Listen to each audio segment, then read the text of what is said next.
मेरा नाम रणविजय है। उस रात जब मैं खेड़ा गांव पहुंचा तो गांव में अजीब सा सन्नाटा था। चारों तरफ अंधेरा ही अंधेरा था, मानो गांव पूरी तरह से खाली पड़ा हो। घर पहुंचते ही मुझे एक बूढ़ी औरत दिखी जो हाथों में लालटेन लिए मेरा इंतजार कर रही थी। जी नमस्ते, आप ही कमला देवी हैं? जी साहब, सालों से मैं ही इस घर की देखभाल करती आई हूँ। जी मेरी कजिन वर्तिका ने आपके बारे में बताया था मुझे। फिर ये नहीं बताया कि इस गांव में आना ठीक नहीं है। जी क्यों आए हो साहब यहाँ? आपके परिवार के कारण ये गांव वैसे भी बर्बाद हो चुका है। जो रह गया है उसे बर्बाद मत करो। अरे पर ये रही घर की चाबी। उम्मीद करूंगी आप जल्द से जल्द यहाँ से चले जाएंगे। इतना कहकर कमला देवी वहां से चली गई और मैं वहां खड़ा उन्हें एक टक देखता रहा। और कुछ ही देर बाद मैं घर के अंदर चला गया।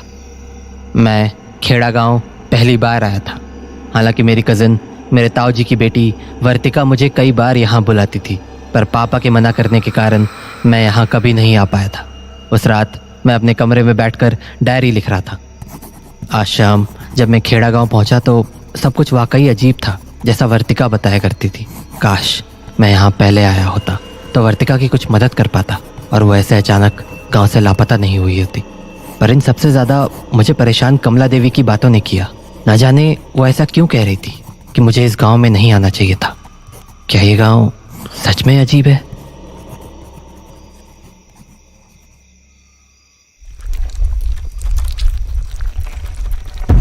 हाँ, ये कैसी आवाज़ है?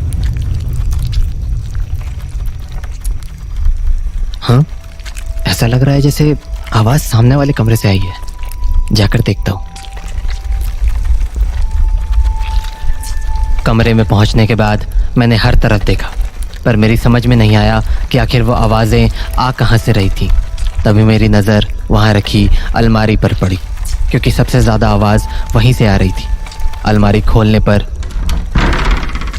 अंदर कुछ कपड़ों के अलावा कुछ भी नहीं था। हाँ, यहाँ तो कुछ भी नहीं है, फिर आवाज़ कहाँ से आ रही है? हाँ, ये आवाज़ें कैसी? हाँ, ये आवाज़ें नीचे से तो नहीं आ रही। और ये क्या है? देखकर तो चटकनी जैसी लग रही है। कहीं यहाँ से बेसमेंट का रास्ता तो नहीं है? हो सकता है, और शायद आवाज़ बेसमेंट से ही आ रही हो। ना जाने नीचे क्या होगा। एक काम करता हूँ, सुबह देखता हूँ। अभी रात में वैसे भी ठीक से कुछ समझ नहीं आएगा।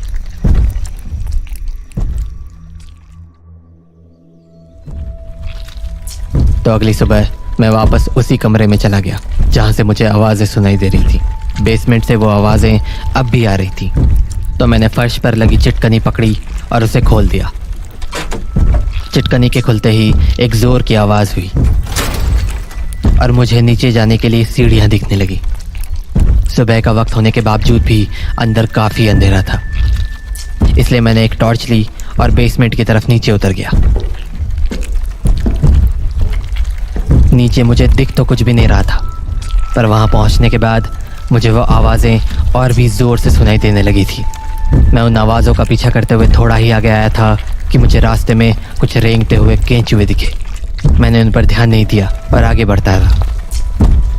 पर जैसे जैसे मैं आगे बढ़ा था, केंचुओं की तादाद बढ़ती जा रही थी और उन्हें देखकर मुझे घिन सी आने लगी थी। कुछ दूर और आगे जाने के बाद मैंने जो देखा उसने मेरे होश उड़ा दिए। मेरे सामने हजारों केंचुए दीवार और ज़मीन पर रेंग रहे थे। उनकी लंबाई देखकर ऐसा लग रहा था मानो वो केंचुए नहीं, सांप हो। ये सब देखकर मेरी हिम्मत जवाब देने लगी थी, इसीलिए मैंने आगे ना जाना ही ठीक समझा। पर जैसे ही मैं लौटने को हुआ, मैंने कुछ ऐसा देखा जिसने मेरा खून जमा दिया। मेरे ठीक सामने एक बहुत बड़ा केंचुआ था। उसकी चौड़ाई एक बड़े अजगर सांप जैसी थी और उसका मुंह ज़मीन के अंदर घुसा हुआ था। मुझे अपनी आंखों पर विश्वास नहीं हो रहा था। मैं बिना हिले एक टक उसे देखे जा रहा था, मानो मेरे पैर वहीं जम गए हों। मुझे समझ आ गया था कि बेसमेंट से वो आवाज़ें इसी केंचुए के कारण आ रही थी। उसके बाद मैं वहाँ से तुरंत निकल गया और कमला देवी को अपने घर पर बुलवा लिया। इस घर में कब से सफाई नहीं हुई है? क्या मतलब? मेरा मतलब है, आखिरी बार इस घर में सफाई कब हुई थी? जब मुझे आपके आने की खबर मिली थी तभी कराई थी सफाई। दरअसल शायद सफाई ठीक से हुई नहीं है। घर साफ करने से क्या हो जाएगा साहब, जो गंदगी आपके परिवार में है वो तो साफ नहीं होगी ना। हाँ, ये आप क्या बोल रही हैं? कुछ नहीं, जल्दी से बताओ कहाँ की सफाई करानी है। इस घर में कदम रखने पर भी मेरा दम घुटने लगता है। वो बेसमेंट में। बेसमेंट? हाँ, गया था मैं नीचे, काफी गंदगी है वहाँ, और उस गंदगी के कारण काफी सारे केचुए भी हो गए हैं। और क्या केचुए? हाँ।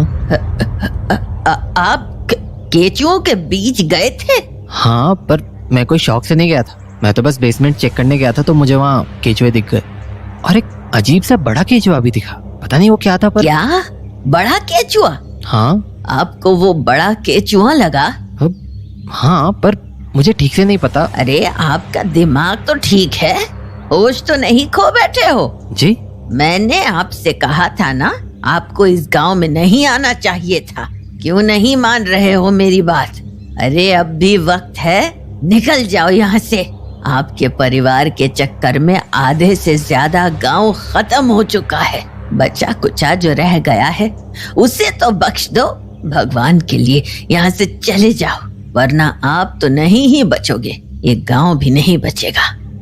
आप ये क्या कह रही हैं? मैं समझ नहीं पा रहा हूँ। समझना चाहोगे तो भी नहीं समझ पाओगे, इसीलिए कह रही हूँ इस गांव से चले जाओ, वरना आपके ताऊ जी के कर्मों का फल आपको भी भुगतना पड़ेगा, जैसे आपके पिता ने भुगता था। हाँ, आप पापा को जानती थी? मैं आपके पिता वल्लभा और ताऊ वासुकी दोनों को अच्छे से जानती थी, और आपको देखकर ये भी जान चुकी हूँ कि आप बिल्कुल अपने पिता की तरह हैं, अपने ताऊ जी की तरह हैवान नहीं हो। पर आप ऐसा क्यों कह रही हैं? मेरे ताऊ जी ने ऐसा क्या किया था? बस ये समझ लीजिए कि आपके खानदान और इस गांव की बर्बादी के पीछे उन्हीं का हाथ है। हाँ, पर कैसे? ये सारा खेल उस किताब से शुरू हुआ था। किताब? कैसी किताब?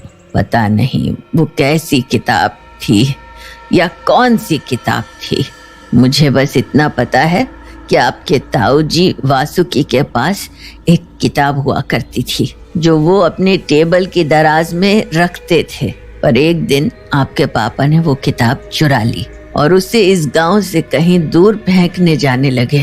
पर ये बात वासुकी को पता चल गई। उसने लड़ झगड़ कर वो किताब आपके पापा से छीन ली और गांव छोड़कर चला गया।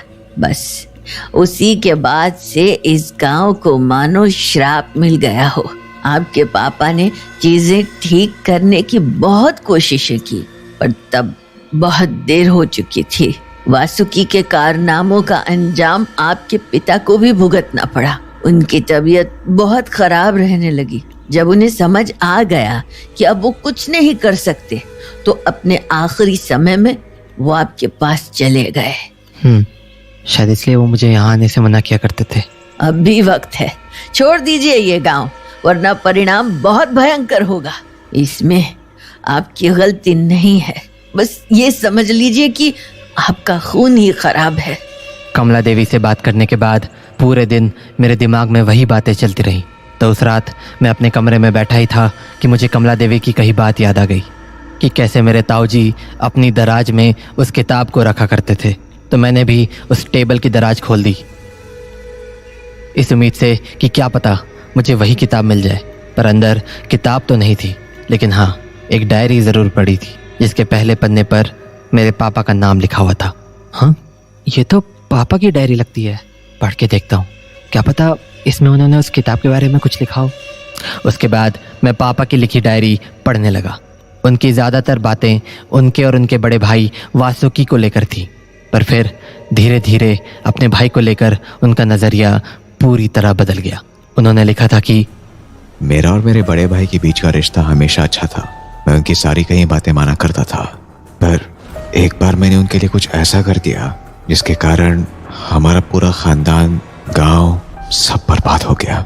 मेरे भाई वासुकी ज्यादातर गांव में ही रहा करते थे, जबकि मैं अक्सर शहर के कामों से बाहर जाया करता था, जिस वजह से मेरी काफी जान पहचान बन गई थी।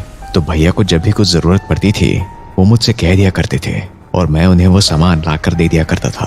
एक बार ऐसे ही उन्होंने मुझसे एक किताब लाने को कहा जिसका नाम था केचुआ। मुझे लगा शायद भैया को वो किताब खेतीबाड़ी के लिए चाहिए होगी, तो मैं उसे लाने निकल पड़ा। पर वो किताब मुझे कहीं मिली नहीं। असल में वो किताब के छपने पर पाबंदी लग चुकी थी और इस दुनिया में वो किताब की बस 5 ही कॉपीज बची थी। खैर, बहुत ढूंढने के बाद मुझे उस किताब की एक कॉपी मिल ही गई, तो मैंने वो किताब लाकर अपने भैया को दे दी। और वही मेरी सबसे बड़ी गलती थी, क्योंकि बहुत दिनों के बाद मुझे अपने भैया के इरादों का पता चला। भैया अपनी इंसानी ताकत को केंचुओं का इस्तेमाल करके बढ़ाना चाहते थे। वो एक ऐसी ताकत पाना चाहते थे जो इंसान सपने में भी नहीं सोच सकता था। वो अपनी इंसानियत को छोड़कर खुद को कुछ और बनाना चाहते थे, और इन सब में सबसे ज्यादा मदद उन्हें उनकी वो किताब कर रही थी। इसलिए मैंने उनकी किताब चुरा ली और गांव के बाहर दूर फेंक कर आने का मन बना लिया। पर उन्हें इस बारे में पता चल गया। हमारे बीच एक झड़प हुई, जिसके बाद वो किताब और अपने कुछ साथियों को लेकर गांव छोड़कर हमेशा के लिए एक शहर चले गए जिसका नाम खांडव नगरी है। और वही शहर हमारे खानदान और हमारे गांव का काल बन गया। उनके जाने के कुछ ही दिन बाद हमें खांडव नगरी से ऐसी कहानियां सुनने को मिली जो इंसान अपने सपने में भी नहीं सोच सकता। देखते ही देखते वो खबरें सच बनकर हमारे गांव को खोखला करने लगी। और फिर मुझे अपने घर के बेसमेंट से ऐसी आवाजें आने लगी मानो कोई कीचड़ में रेंग रहा हो। मैंने गांव को बचाने की बहुत कोशिश की, पर न जाने क्यों खांडव नगरी के हादसों के बाद से मेरी तबीयत बेहद खराब रहने लगी।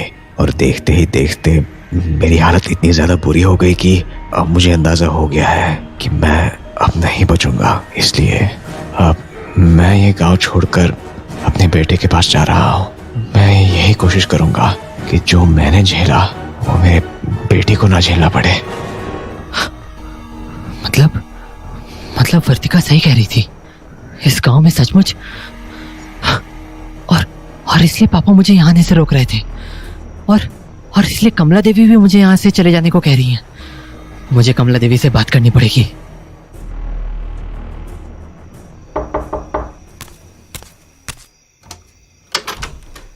अरे आप यहाँ इस वक्त? कमला देवी जी, मुझे आपसे एक सवाल का जवाब चाहिए।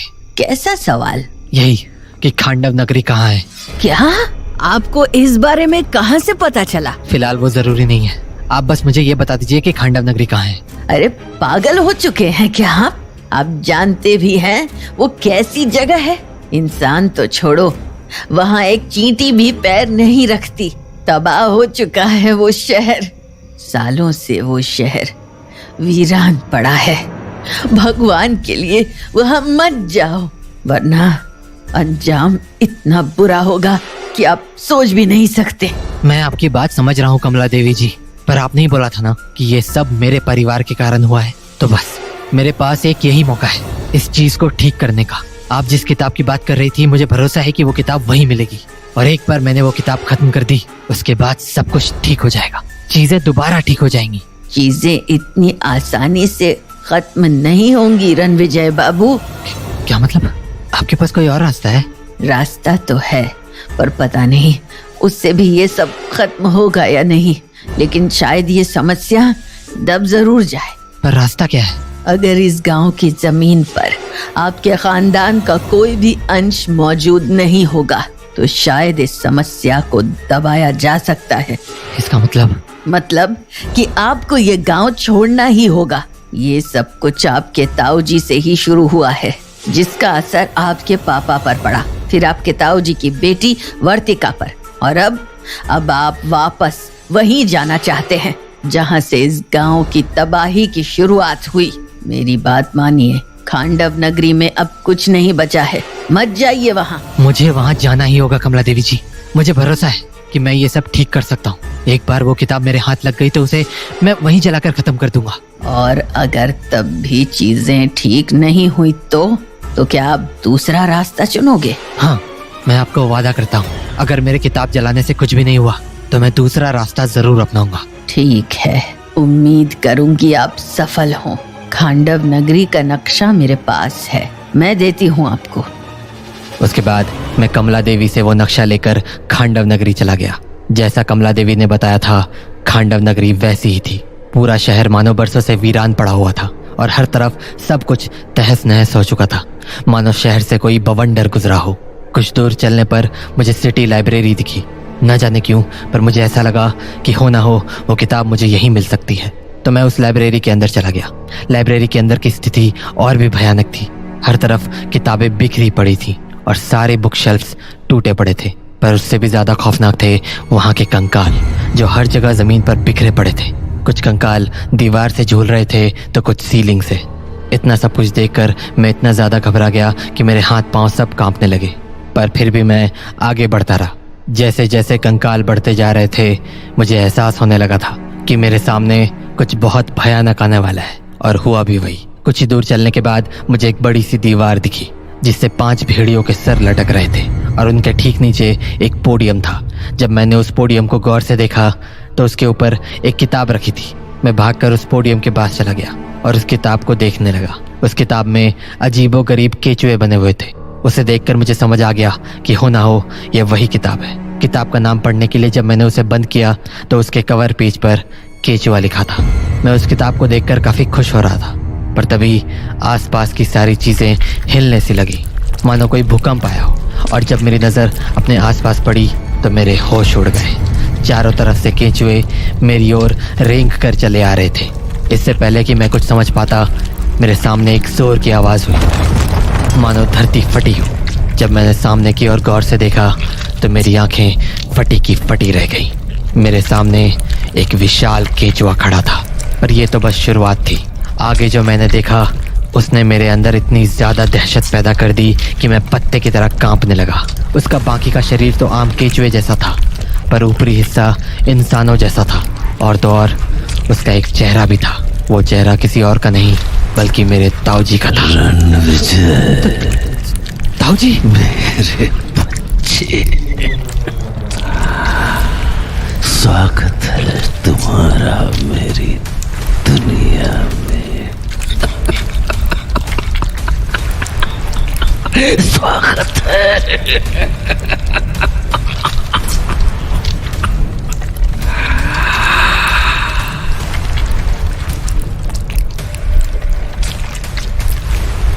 मुझे उस वक्त कुछ भी समझ नहीं आ रहा था। मेरे दिमाग ने पूरी तरह से काम करना बंद कर दिया था। पर शायद कहीं ना कहीं मुझे याद था कि मुझे इस किताब को तबाह करना है। तो बस मैंने उस किताब में आग लगा दी।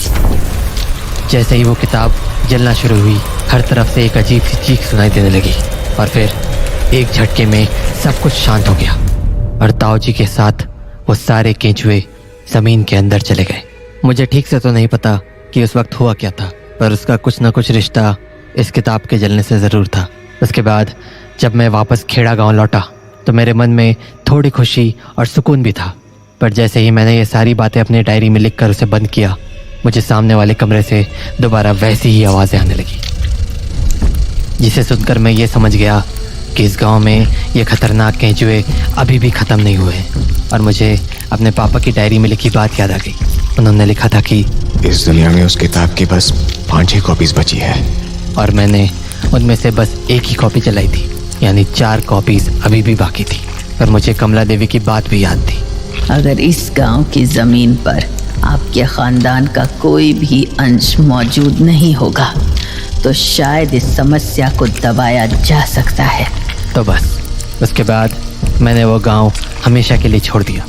पर मैं आज भी उन 4 किताबों की तलाश में हूँ, जिससे मैं इन खतरनाक केंचुओं को हमेशा हमेशा के लिए ख़त्म कर सकूँ।